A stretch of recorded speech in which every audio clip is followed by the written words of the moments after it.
What's up, you guys? CJ Kid 1231 back again with another hip hop album review. This time we're gonna be reviewing Obie Trice the 5th. That also came out in August. So, story about Obie Trice. I discovered him a long time ago when I was a kid, around the whole G-Unit Shady Aftermath takeover that was happening from early 2002 to like up to 2005. It still continued afterwards, but after 2005 is when it started to die down. And within that time, in 2003, he released his debut album, Cheers, and it basically it got to me through the single You Don't Know, featuring Nate Dogg, and then of course when they had the remix with Jadakiss, Lloyd Banks, and Redman, then it just went, you know what I mean? So I'm not gonna lie, I didn't listen to Obie Trice since then. I think I heard him on a freestyle where Dre just kept pausing him and talking shit, and then have him spit a verse again, and then he would pause, talk shit, and spit a verse again. If anybody knows what I'm talking about, you can comment on the comment section below exactly where that's from. But yeah, so this is my first time listening to a full Obie Trice project, because I didn't even listen to that Cheers album because I was in 03, so I was all G-Unit out at that point. But I have done some research, and he has continued to release albums under the Shady banner, and then he did his own thing, Black Market Entertainment, I believe, or Black Market Records. But I think this is the first album where Eminem, Dr. Dre, none of them are involved at all. I don't think they were involved in the last album, but I think Eminem or somebody might have produced something. I could be wrong. I think his last album came out in 2015. I think it's the one with Young Buck on it. But yeah, so unless the last one before this one was the one where there was no Eminem or Dr. Dre or anything like that involved, then this might be the first album. I could definitely be wrong. So you could comment and correct me on that below too. But man, this album has multiple topics. Of course, talks about multiple things, from his struggle to the way hip hop is now, to women, to drugs, and to his life now, all that stuff. His rapping is great. So I mean, that's a good thing there. The R&B features that he has on here really kill it, especially on the hooks, like, and the beats for those songs in particular. They're great. Like, the thing is, when I first heard it, I was listening to it at work, get ready to review it for that day, but I got caught up in some stuff, so I couldn't really do it. So I listened to it again for a second and third time before doing this video, and it definitely was way better the second, third time around. Because the first time I was just like, okay, one of the things I will maintain that was a major bother at first, but not as I listened to it again, was the fact that the sequencing of certain songs were like kind of like like he'll have a chick song, then he'll have a serious song, then he'll have another chick song, then he'll have a drug song, and it was kind of like a little bit of everywhere for me. But it didn't bother me that much as I went along, because I think the first time around I didn't really take into how great the singing was on the R&B side, and then just his lyrics as a whole. But as I got to sit by myself and listen to it and actually paint the pictures he was saying with his words in my head as he was saying it, and just like watch the whole thing, essentially, it really, really made for a better experience second and third time around. So beyond that, it's a pretty solid work. The features on here are G5, Director Casper, Lyric, Magneto 7, Exhibit, Spice 1, and Swifty McVeigh of D12 fame. So I mean, I do have favorite tracks. This album is 14 tracks long, and I have, let's count, 1, 2, 3, 6, turn the page, 7, 8, 9 favorite tracks out of 14. So that's really, really good. So let's actually get into that. The intro basically talks about his life since leaving Shady, talks about how Eminem's doing now. Eminem's doing well, dropping albums. You know, Dre is Dre at this point, headphones and all that. 50 Cent has power, you know what I mean? And he says D12 still immaculate, and how he like reminisces on Proof and how everything that Proof said came to fruition.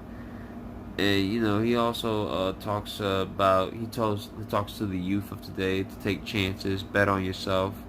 And he also kind of later on in the verse talks about how he basically goes on since that whole thing was shady. So this is the reason why I felt like this is the first time where nobody from Shady, Aftermath, or Interscope, or G Unit for that matter, have anything to do with this at all, like at all. But you know, like I said the last album 2015 that had Young Buck, I think he was cool with G Unit at that point still, so it had something to do with that. This is the first album where nobody that he's worked with previously is involved, at least business wise or record deal wise. So this is really his first album out the gate with none of them involved. Then you have Heartless, which talks about, I mean, he talks about a lot of deep things, but when you get to the meat and potatoes of the story, it's basically him talking about betrayal from someone that he really considered a friend and was really close, and how they both came up from the mud together. But as I guess Obie was doing well, the other guy saw it, and you know, jealousy basically prevailed in him. And you know, it's basically a betrayal story at the end of the day. And I like the beat, and I think the hook was great, and I think you could hear the pain in Obie's voice as he's rapping. Then you have No, which is basically a love song. So it features Lyric, which he killed the hook, by the way, and it talks about how a girl he indulges with will have her in any position, but the minute she says no to some head or to any other sexual position, she is not going to see any of Obie's money. Okay? Not one penny, nothing, zilch. Alright? That's basically what that song is about. But like the hook and the beat and everything fit so well, so I was like, fuck it. Truth to Power is probably I don't want to say the most controversial, but it's very, very interesting in the fact that he talks about how society and hip-hop today kind of allow and kind of ease into the thoughts of the young people that having males wear dresses and like being not masculine, like I don't know what the opposite word of masculine would mean, like not sensitive but unmasculine, how like that's okay, and that he's not going to be brainwashed by all this programming that they're seemingly having to put on these young people and just people all over the world. Like, hey, it's okay to wear a dress, that's fine. And to make it even more controversial, he has like a Tupac sound-alike on the ad-libs, talking as if Tupac were alive today, and if he was against all of this. Now, me personally, I don't. If a guy's gonna wear a dress and he wants to do all that, that's fine. Let them do them. I would never do that. I don't agree with it. But if a person's gonna go and do it, then you can't really control it. I mean, what are you gonna do? Patrol the whole planet on every single person that wears dresses and all that and does that type of thing? Like, I guess Young Thug. I mean, you definitely look at that as because I think Young Thug was one of the first people that really had like a wedding gown, I think, at one point. So, I mean, but yeah, that's essentially what the song is about, and he really puts an emphasis on that, especially with the Tupac sound-alike and all the speeches he was giving in a very Tupac-esque way. So I really like that song. Then you have Ass, which is basically the more positive version of No, which is he's talking about a girl doing the same thing that he did with the girl in the No song, except she's into all the stuff. However, it is funny because after he has his way with her, has the fun and everything, he has the line, he says, at the end, he's like, after all this, he says, I'm going to put you in an Uber, tell her, I really needed that, and then just go. He sends her off. Because I'm trying to play the scene in my head where he's like, he fucks her, and then after he fucks her, he immediately pushes her out the house, calls an Uber, puts her in the car, tells her, thank you, I really needed that, and tells the Uber, okay, drive. Closes the door, the car driver's like, bye. Like, I just thought that was really funny. It's funnier in my head. I'm probably not doing it justice the way I'm describing it, but if you hear the song, And the way he says it, and the way he comes off saying it, it's pretty hilarious.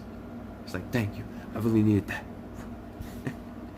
And I think this is the song that also features Magnendo 7 on the vocals. R&B, again, kills it like most of the R&B features on here do. So salute to Mendengo 7. Then you have Letter, which is a really interesting track too. Basically, it's him writing a letter to his younger self. And he basically also gives backstory to his upbringing, about how he was fatherless and how his boy lived a couple of blocks up the crib just sitting down watching TV, and how coming up he felt like he needed to prove himself outside, that he was tough, and the dude from the block liked his style, so he gave him, I'm assuming based on what I could decipher, was like drugs, and he was selling drugs for a bit, but after a while he wasn't really feeling it, and he saw these like fiends like injecting themselves in order to make the pain go away, and then his older self writing the letter was trying to tell him, to stay focused and stay clear of that, and you'll be alright. So it's really, really introspective track. Definitely listen to that track if you want to hear some deep stuff. Now we're going to go on to the other stuff. Space. Now, Space is interesting because it features lyric from the No song and Exhibit. Exhibit, I don't even know the last time before this when Exhibit did a verse. Again, because I haven't been listening to recent hip-hop, I could be wrong. He could have did a verse in the beginning of the year on someone else's project, but like I don't even know when the last time he put out an album. So to hear from him was great. But this song is basically Obie talking about him staying in the rap business and trying to continue to thrive even when he's not with Eminem, because a lot of people are saying, well, since he left Eminem, he's probably not even good or even worth giving the time of day anymore to even listen. And he proves that wrong. He proves all those people wrong with his lyrics and his flow on this. Like within bars, he switches flow. Even though that switching up of the flow might last for a bar or two, it's still pretty great. And of course, Exhibit comes through, and them composing it as if he's making his grand entrance back into rap. That's what I'm saying. I don't know when was the last time he even did a verse, because the way he comes on this is like, I have returned. You know what I mean? So he comes on this, and he basically talks about how he reevaluated his life with the more success he's gained through rap and acting, because remember, he's an actor too, and how he kind of reverted his focus to a group of people to focus on him, his friends, and his family, and to ignore all the dumb-ish. There's a verse where he says, if you could change your mind, you could change your life, which is really deep. So I mean, again, they both kill it, and that's one of my favorite tracks just for that alone. Exhibit on Spinning Again, great.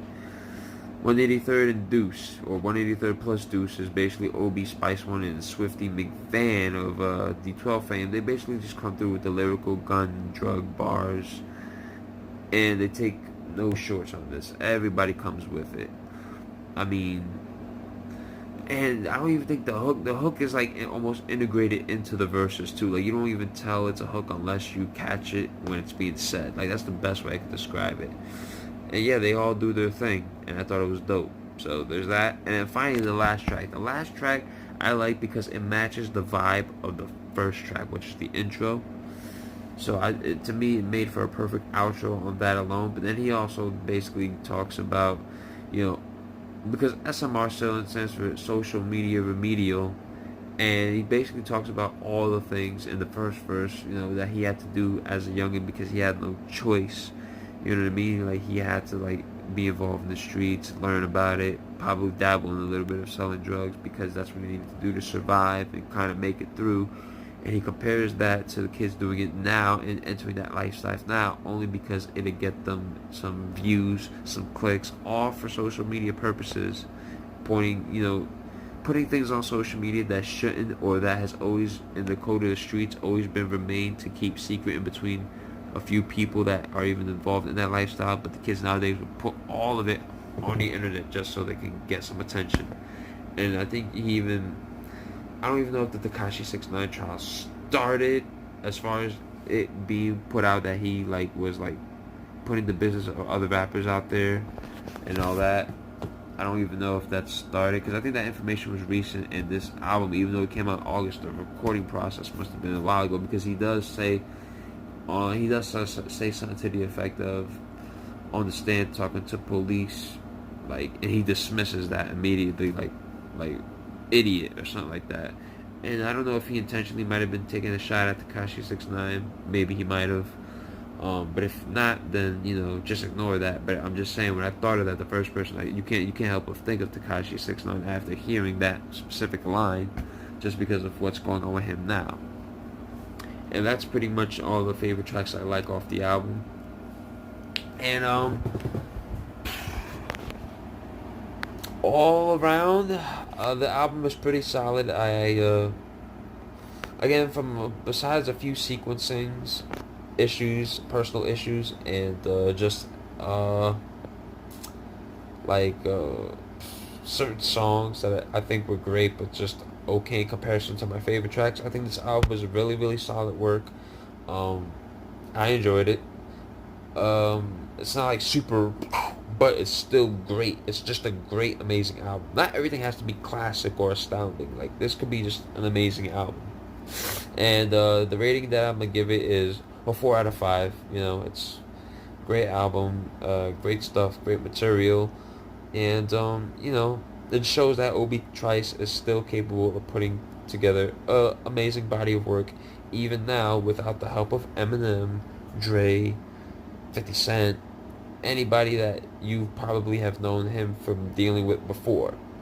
And that's a big feat to prove. You know what I mean? Not everybody that was a part of a great collective of like artists and producers like that go on to do their own thing and become as successful. So you know what I mean? So at the end of the day, shout out to Obie Trice and everybody involved in making that album. So yeah, 4 out of 5, guys. Anyways, with that being said, if you like what I'm doing, you can like and comment, subscribe. Subscribe only if you feel like what I'm doing is great and that it's worth the subscription. Because as I always say, and I say it every video, subscriptions are earned, not asked for. I don't want you to subscribe if you feel like I'm just giving you bullshit, okay? So, at the end of the day, if you do decide to subscribe, thank you. And if you want, you could hit the notification bell so that you could basically be alerted of anytime I upload a new video. But beyond that, guys, this is CJK1231. Love you, be at peace, and hopefully I can see you on the next video that I do, whether it's another hip-hop album review or if I get back to these other reviews that I've been saying that I was going to do forever. Is that these hip-hop reviews take shorter time. So, anyhow, peace, guys. See you next time.